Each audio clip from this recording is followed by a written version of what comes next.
Assalamualaikum warahmatullahi wabarakatuh. Salam jumpa kembali bersama Lampung Pro Cafe yang selalu ingin memberikan informasi dan inspirasi bagi Anda semua.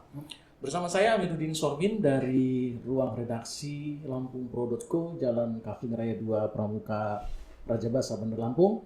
Saya berharap Anda selalu sehat dengan tetap mengikuti protokol COVID-19. Sobat Lampung Pro Cafe, pada sore hari ini kita akan berbincang tentang new normal, ya masih tetap new normal ya, terutama yang menyangkut petani, karena kita tahu bahwa COVID-19 ini solusinya cuma dua sebenarnya, ya, kesehatan dan ketahanan pangan. Ya, kalau kita sehat, kita ada makan, kita insya Allah bisa bertahan di adaptasi kebiasaan baru COVID-19 ini. Di ruang redaksi kita terhadir narasumber yang sangat kompeten berbicara tentang ketahanan pangan ini, terutama di Provinsi Lampung. Bahwa kita tahu Provinsi Lampung ini adalah satu dari 6 provinsi ya yang ditugaskan oleh negara ini, pemerintah ini, untuk bagaimana ketahanan pangan kita dapat terjaga. Namun sebelumnya kita ngopi sejenak ya bersama kopi dari Liwa yang katanya kopi paling robusta, paling enak di Indonesia. Baik, Sobat Lampung Pro Cafe, bersama kita seperti yang saya sampaikan tadi, pada kesempatan ini kita akan berbincang tentang ketahanan pangan. Di ruang redaksi Lampung Pro.co telah hadir seorang narasumber yang kalau kita bicara satu sisi nggak cukup gitu ya. Kita harus berbicara beliau ini dari berbagai sisi, karena beliau ini pernah menjadi ketua umum BPD Himpunan Pengusaha Muda Indonesia Provinsi Lampung, pernah juga bukan pernah, sampai saat ini juga masih aktif di olahraga, terutama di softball, dan atlet-atletnya banyak menyumbang ke nasional, itu hasil pembinaan dia. Dan yang paling membuat saya kagum adalah anak muda yang mau mengurusi petani, bukan hanya mengurusi tapi juga bertahun-tahun selama 2 periode menjadi ketua umum Himpunan Kerukunan Tani Indonesia Provinsi Lampung, dan yang jabatan beliau yang terbaru adalah anggota Dewan Provinsi Lampung dari Partai Gerindra dan menjabat sebagai ketua fraksi Partai Gerindra di DPRD Provinsi Lampung. Assalamualaikum Bang Mirza. Ya, waalaikumsalam Bang Amir. Nama lengkapnya adalah Rahmat Mirza Nizausal, dan kita tahu bahwa tokoh muda ini sekarang ini amat banyak ya menghiasi pemberitaan, terutama bagaimana nasib petani di Provinsi Lampung. Saya panggil Bang Mirza saja, nama akrabnya Bang Mirza. Bang Mirza, kita tahu Lampung ini kan adalah salah satu lumbung pangan nasional. Nah, ini berat kan, jabatan ini berat, lumbung pangan nasional. Artinya Lampung nggak boleh terganggu produksi pangannya dan distribusi pangan dari Lampung. Kalau itu terganggu, orang Indonesia ini bisa terancam kelaparan juga gitu kan ya.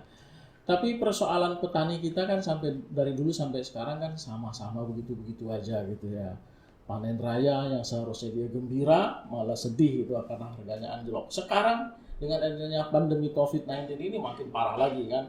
Harga-harga makin turun gitu. Tambah lagi informasinya mafia pangan ya yang sampai saat ini kayaknya susah sekali disentuh oleh aparat, itu masih merajalela gitu. Terbukti kemarin dari kasus terakhir, harga cabai di Indonesia ini kan sangat hancur ya, anjlok, dan kita lihat di berbagai pemberitaan petani sampai membuang cabainya di jalan gitu kan.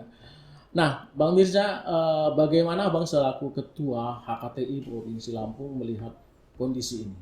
Ya, jadi kondisi seperti ini bukan hanya terjadi tahun ini atau tahun kemarin ya, sebenarnya sudah puluhan tahun. Memang ironis ya, dari zaman kakek nenek kita, Lampung sudah terkenal dengan sumber daya pangannya. Ya.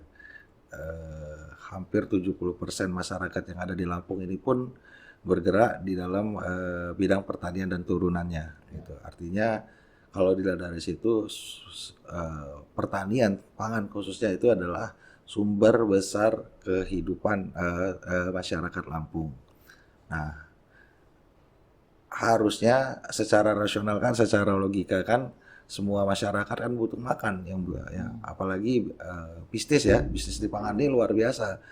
Dia nggak ada deposit dia hari ini dimasukin besok keluar, jadi pasti selalu dibutuhkan. Sekali pertumbuhan manusia semakin banyak juga kebutuhan. Nah, baik dari bisnisnya, dari pertaniannya, dari produktivitasnya pun harusnya ini adalah suatu sistem yang bisa menjamin kelangsungan hidup ya, menjamin kemakmuran, menjamin juga masa depan ya bagi manusia yang bergerak di bidangnya, baik itu petani ataupun usaha pengusahanya. Tapi dilihat sekarang kita nggak lihat ada yang punya lahan 1 hektar besok bisa jadi 2 hektar ya, untuk pertanian ya saya bicara. Yang ada malah habis. Yang malah habis. Yang bapaknya jadi petani, anaknya tetap bertahan jadi petani. Itu nggak ada lagi kan? Nggak ada ya. Kenapa? Karena ternyata di dunia pertanian ini tidak semenarik yang dibayangkan ya. Setelah dilihat misalnya ya, salah satunya faktornya itu ya, harga ya. Faktor penentunya itu harga. Setelah panen harganya turun. Ketika belum panen harganya bagus. Ketika panen ya, bahkan ada seperti cabai tadi. Ketika ada barang-barang pertanian ini, ketika panen harga di pasar bagus, harga di petani kecil. Ya di pasar kok 20.000, di petani 15.000 gitu. Itu udah bagus 15.000. Ya, karena cuma 6.000. Iya, artinya bisa seperti itu ya. Mekanisme pasar yang terjadi, tata niaganya bisa seperti itu. Saya melihat ini jauh 10 tahun yang lalu ketika jadi pengusaha, dan pengusaha muda ya, namanya pengusaha muda ya, pengen cari peluang-peluang itu di berbagai macam bidang, termasuk di bidang pertanian, di bidang perdagangan pertanian terutama. Kita melihat keanehan ini, kok aneh seperti ini ya. Gitu. Ada mata rantai yang sepertinya sulit dijelaskan. Sulit. Sedangkan tapi kalau di bidang-bidang yang lain kan jelas, ini sumbernya diambil, diolah, masuk ke pasar, ke end market, hasilnya sebegini ya. Gitu. Tapi kenapa di pertanian nggak bisa? Apalagi mulai dari hulu sampai ke hilir. Mau coba di bagian mana pun nggak ada. Seperti seolah-olah ada satu kekuatan, ada satu kekuatan yang mengendalikan yang nggak bisa kita tembus. Nah, setelah itu masuk ke ketika memegang HKTI ini mulai kita runut ya, apa masalahnya gitu. Ya, ternyata memang masalahnya ya itu tadi, salah satu yang penyebab utama ini adalah mafia pangan yang sudah ada. Ini bukan nggak setahun 2 tahun, tapi udah puluhan tahun ya. Udah generasi dari generasi dan oligarki sudah beda, sudah ada yang mafia baik urusan beras, ada yang mafia urusan cabai, kentang dan lain-lain. Gula juga. Yang aneh kan Bang Mirza, kalau kita lihat menjelang Lebaran, hari-hari besar keagamaan gitu kan. Kita Lampung ini adalah produsen gula terbesar di luar Jawa, tapi harga gula di Lampung ini bisa sampai 22.000. Iya, betul. Ya, dari biasanya seharusnya 12 ya headnya. Nah, Abang melihat sebenarnya apakah mafia ini tersusun secara terorganisir atau memang hanya kelompok-kelompok tertentu? Awalnya begini, mungkin ya. Awalnya mereka bermain dengan sporadis ya. Ada satu ini mainin bidang ini ya. Tapi mereka melihat peluang-peluang ini. Kenapa melihat peluang-peluang ini bisa dimainkan? Kenapa? Karena tidak pernah diregulasi. Karena tidak pernah ada tata niaga yang diatur oleh pemerintah sedemikian rupa sehingga menghindari permasalahan-permasalahan ini ya. Hal ini yang menjadi ruang mereka. Mulailah main ya, ketika main mereka kendalikan supaya bagaimana pemerintah tidak mengintervensi itu gitu. Jadi ini yang menyebabkan seperti itu. Jadi Oke, Bang Mirza, kita baca misalnya data Badan Pusat Statistik yang baru dilansir baru dirilis, itu Provinsi Lampung angka kemiskinannya kan meningkat 12,34%. Ya, artinya kalau kita baca dari data BPS itu kan penyebab kemiskinan itu adalah naiknya bahan pokok, terutama beras, gula, dan rokok juga ikut menyumbang itu. Nah, sebagai produsen beras dan gula, seharusnya kan kita prihatin ya. Kenapa daerah yang surplus gula, surplus beras, kita justru itu yang menyebabkan angka kemiskinan gitu. Nah, sebagai organisasi yang memimpin himpunan seperti HKTI, kira-kira langkah-langkah HKTI dalam mengkomunikasi ini ke pihak-pihak tertentu seperti apa?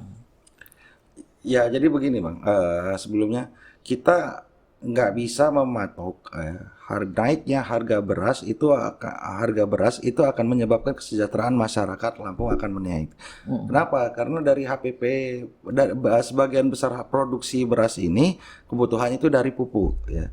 Pupuk kita ini masih impor. 70% kebutuhan pupuk ini bahan bakunya ini impor ya. Jadi ketika dan impor ini sangat dikendalikan kan dengan harga pasar dunia dan lain-lain. Ketika harga impor naik, harga beras naik. Tapi naiknya ini bukan untuk petaninya, tapi untuk produsen pupuknya. Kan dari hulu ke hilir gitu. Ini yang menyebabkan dari dulu, mulai dari mungkin dari zaman 4.000, naik ke 6.000, 8.000, 10.000, sampai sekarang 11.000. Gak ada yang petani kaya gara-gara harga beras gabah naik, harga beras naik. Gak kaya dia. Yang kaya ya yang punya pupuk.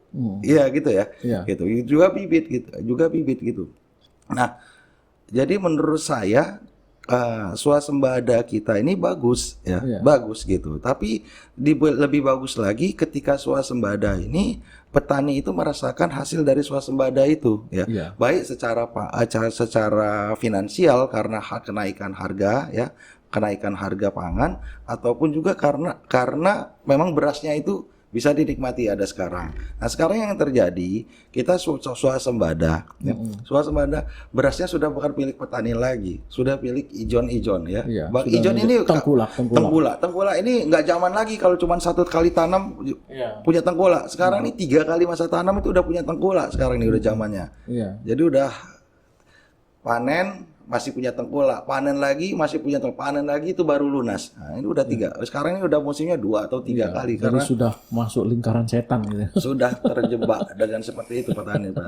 Ini Bang Mirza, seminggu yang lalu Lampung-Pro.co pernah memberitakan bahwa Komisi Pengawas Persaingan Usaha itu telah menang di tingkat kasasi di Mahkamah Agung tentang kartel daging. Nah, kita tahu Lampung ini kan salah satu daerah penghasil daging sapi terbesar di Sumatera gitu.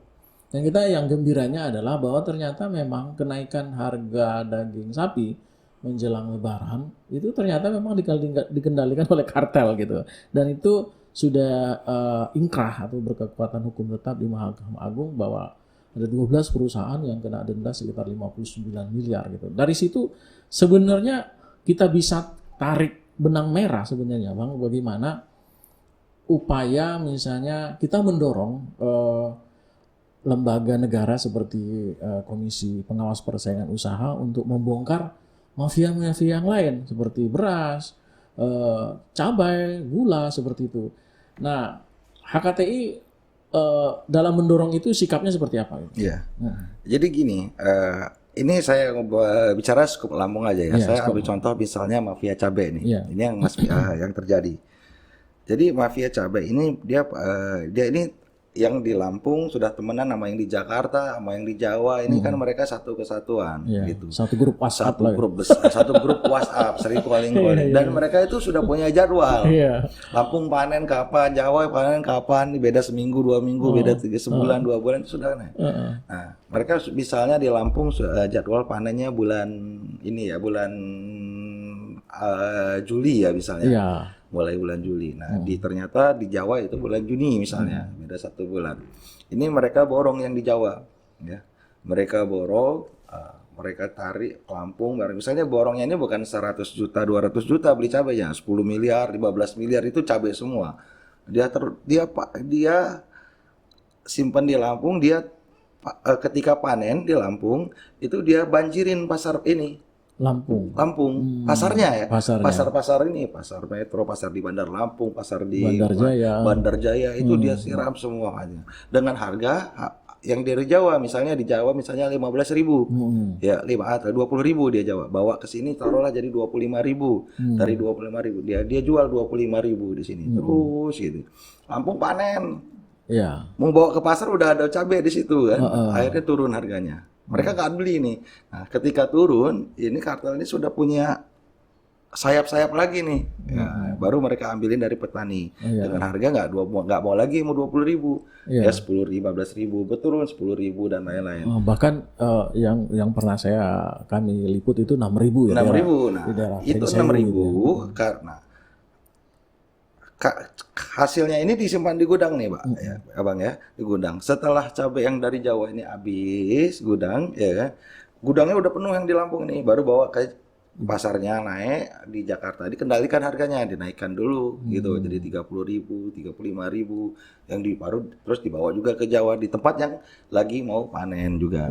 Itu yang terjadi. Nah, itu baru dari cabai gitu ya. Ke kentang juga. Nah, sebenarnya HKTI kan mengetahui detail praktek seperti upaya apa yang harus dilakukan untuk mengkomunikasi. Beberapa kali bicara dengan teman rekan-rekan petani cabai, rekan-rekan asosiasi dan pengusaha-pengusaha cabai lokal gitu. Ini nggak akan bisa selesai ya, karena yang dilawan ini kekuatan finansial yang sangat besar. Ya. Sebenarnya kami melihat ini gampang aja gitu. Pemerintah lakukan buat aturan untuk melindungi pangan. Kenapa? Ngelindungi pangan Lampung itu sama dengan melindungi 70% masyarakat Lampung. Kalau nggak dilindungi, yang 70% masyarakat Lampung ini akan jadi beban pemerintah. Berapa sih bagi sembako bisa sampai 3 juta, 4 juta orang, nggak akan mungkin. Daripada kita lindungi harganya mereka. Harganya mereka ini dilindungi dengan supply aja, supaya supply yang kita teratur. Maka dia beri aturan. Misalnya, ini kita ingin segera membuat inisiatif Perda ya, bagaimana ada komoditas-komoditas unggulan Lampung yang wajib dilindungi oleh pemerintah daerah dengan cara membuat ketika pangan ini bahan pangan ini lagi panen di petani, pemerintah dengan tegas melarang seluruh pangan serupa ini masuk ke Lampung. Ada pengendalian distribusi. Mungkin kalau di provinsi lain jalur distribusinya sulit tutupnya. Kalau Lampung ini deket, gampang banget. Tutup aja Bakahuni.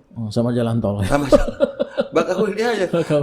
Ya mungkin nggak, misalnya cabai Lampung lagi panen, untuk sementara tutup dulu cabai dari luar. Gitu. Jadi dengan ini ya Bu, dengan ini diharapkan ya nggak bisa masuk gitu. Ya, artinya ini di pengawasan sebetulnya kuncinya. Kuncinya di pengawasan. Nah, mumpung sekarang ini pembina HKTI kan yang notabene adalah Menteri Pertahanan ditugaskan oleh Kepala Negara untuk sebagai Satgas Lumbung Pangan seperti itu ya.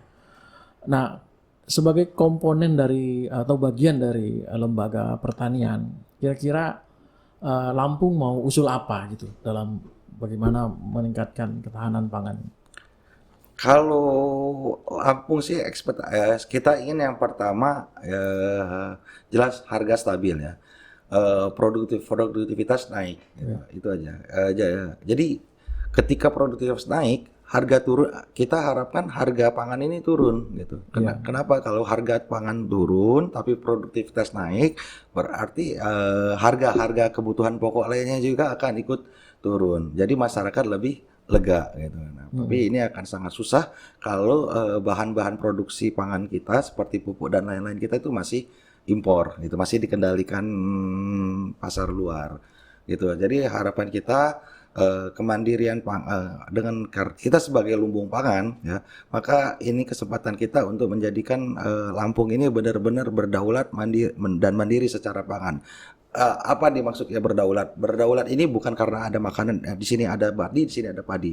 Tapi berdaulat, padinya kita ini tidak terpengaruh dengan ekosistem luar. Artinya bisa buat pupuk di sini murah karena bisa buat sendiri ya. Udah gitu bibit juga kita bisa produksi sendiri dan lain-lain. Nah, kalau bibit pupuk bisa produksi sendiri, kita mandiri gitu. Ya, Alhamdulillah. Ya. Produktivitas kita itu akan naik. Baik, kalau kita mengamati pemberitaan yang dilakukan oleh HKTI dalam beberapa bulan terakhir kan memang amat gencar ya meningkatkan produksi gitu ya, dengan beberapa kali demonstration plot atau demplot di beberapa kabupaten untuk meningkatkan produksi padi melalui pupuk organik cair seperti itu. Nah, HKTI punya impian apa sebenarnya dalam peningkatan produksi ini? Ya, jadi gini, kebetulan teman-teman di HKTI ada beberapa peneliti ya, dan mereka meneliti bagaimana membuat pupuk organik cair yang semua bahan dasarnya itu ada di Lampung, nggak perlu dicari-cari dan sangat murah ya, dan sangat murah. Yang kedua juga bagaimana dengan pupuk ini, pupuk ini produksinya mereka meningkat dan penurunan pupuk-pupuk kimia itu bisa diturunkan secara perlahan ya. Gitu sehingga ketergantungannya ada. Targetnya jelas produktivitas meningkat. Nah, alhamdulillah Pak Baheram dan Pak Amir kepala Pokjanya ketua Pokja pangannya ini sudah melakukan demplot ya. Kami sudah melakukan ada yang sudah 2 kali 3 kali masa tanam, ada yang sudah, dan sekarang lagi kita coba di setiap kabupaten sesuai dengan kebutuhan dengan karakteristik tanahnya dan lain-lain. Dan alhamdulillah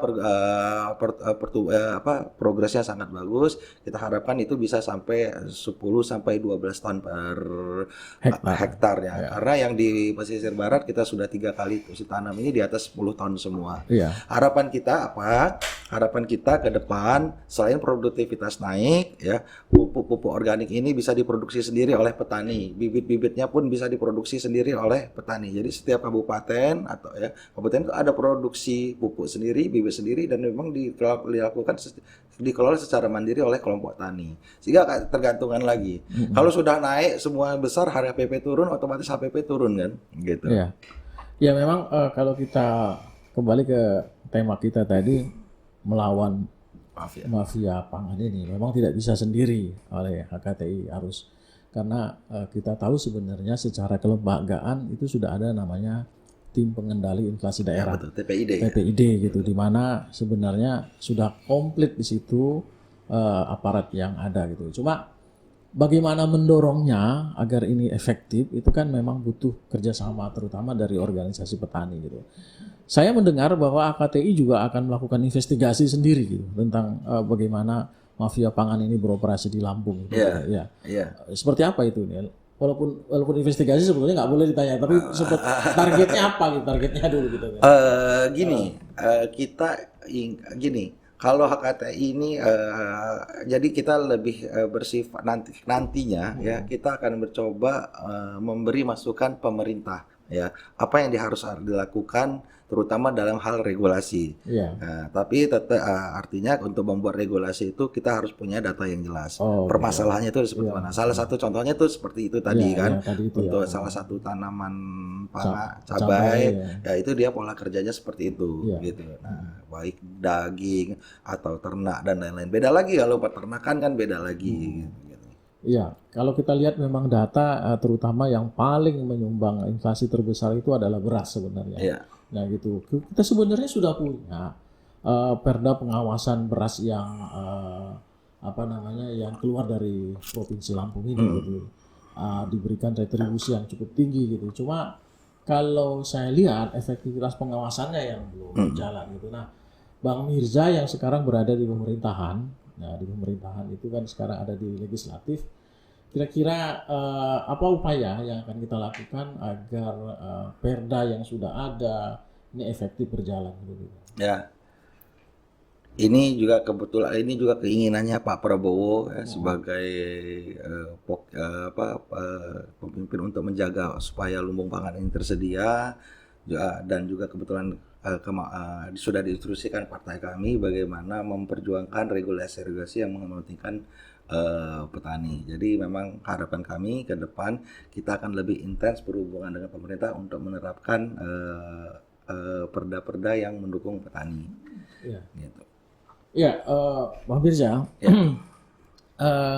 Lampung ini kan memang orang dari dulu terkenal ya. Kita punya singkong, kita punya jagung, kita punya karet gitu. Tapi kita lihat kalau harga singkong misalnya udah agak lumayan gitu, daripada itu. Tapi harga karet ini yang masih memprihatinkan kita gitu. Dan ini memang tidak bisa kita lakukan sendiri. Tapi sebagai abang yang sekarang ada di pemerintahan, kira-kira bagaimana upaya mendorong perbaikan harga ini? Kalau karet ini kaitannya dengan harga minyak dunia, Ya. karena jadi dalam pemilihan tanaman pun juga kadang-kadang kita atau pemerintah ini tidak konsultasi dulu ya dengan pengusaha, tiba-tiba langsung menyarankan petani. Dan petani pun juga kadang-kadang seperti itu, hanya melihat pasar, ngelihat pas harga karet lagi bagus, mereka rame-rame lagi tanam karet. Padahal belum tentu tanaman karet itu hari ini bagus, 10 tahun lagi akan tetap bagus ya. Jadi efek fundamentalnya kan sangat sangat tinggi kan. Jadi ketika harga minyak bergejolak, maka karet naik gitu. Belum lagi volume produksi karet di Indonesia ini sangat kecil dibandingkan dengan negara-negara seperti contoh negara-negara Malaysia. Belum lagi produk turunan karet kita ini kan masih nggak terlalu banyak, sehingga barang hilirnya pun nggak banyak diproduksi di Indonesia. Ini menyebabkan harga karet kita itu sangat lemah, susah. Makanya saran saya sih, kalau untuk karet ya, untuk ke depan lebih baik ya. Sekarang ini yang untuk tanaman-tanaman yang perkebunan yang kira-kira sangat bergantung dengan pasar luar itu lebih baik diganti dengan tanaman-tanaman yang memang benar-benar bisa membuat kita bisa yang ada end usernya itu ada di Indonesia, terutama pangan. Seperti coklat, mungkin diganti coklat gitu ya, coklat atau tanaman perkebunan lain. Oke, Bang Firza, ini mungkin pertanyaan terakhir dari saya. Jadi kalau kita bisa ambil sebuah benang merah dari dialog kita pada hari ini adalah ada keinginan kuat dari HKTI bagaimana agar mafia pangan ini lambat laun diberantas lah ya, jangan merugikan petani. Dan itu akan HKTI lakukan dengan mengumpulkan data-data gitu. Sebenarnya ini pertanyaan kita adalah yakinkah HKTI sebenarnya, pertanyaan terakhir ini, mafia pangan ini bisa diberantas? Begini Bang, kalau bisa diberantas nggak bisa diberantas itu mungkin udah nomor 2 ya. Nomor 1 bagi kami ini ya, ketika ditanya, lu sebagai ketua HKTI sudah melakukan, saya sudah berusaha memberantas ya. Jadi nggak ditanya orang, ditanya Allah, nggak diem aja. Kan begitu, kalau ada kemungkaran kita harus usaha kebenaran gitu. Oke, Sobat Lampung Pro Podcafe, tentu bicara tentang mafia ini yang dilawan adalah orang-orang pintar dan orang berduit gitu kan, dan upaya itu harus terus kita lakukan. Bagaimana misalnya agar petani kita jangan selalu berada di pihak yang dirugikan. Nah, seperti Bang Firza bilang tadi, akibatnya sektor pertanian ini tidak menarik bagi anak-anak muda karena komoditasnya tidak dijamin harganya. Mudah-mudahan dari dialog kita pada kesempatan ini bisa membuka wacana sekaligus memberikan informasi dan inspirasi bagi kita bagaimana berbuat yang terbaik untuk bangsa ini. Bersama saya Amiruddin Sormin dan Bang Rahmat Firzani, mohon pamit sampai berjumpa kembali. Wassalamualaikum warahmatullahi wabarakatuh. Waalaikumsalam.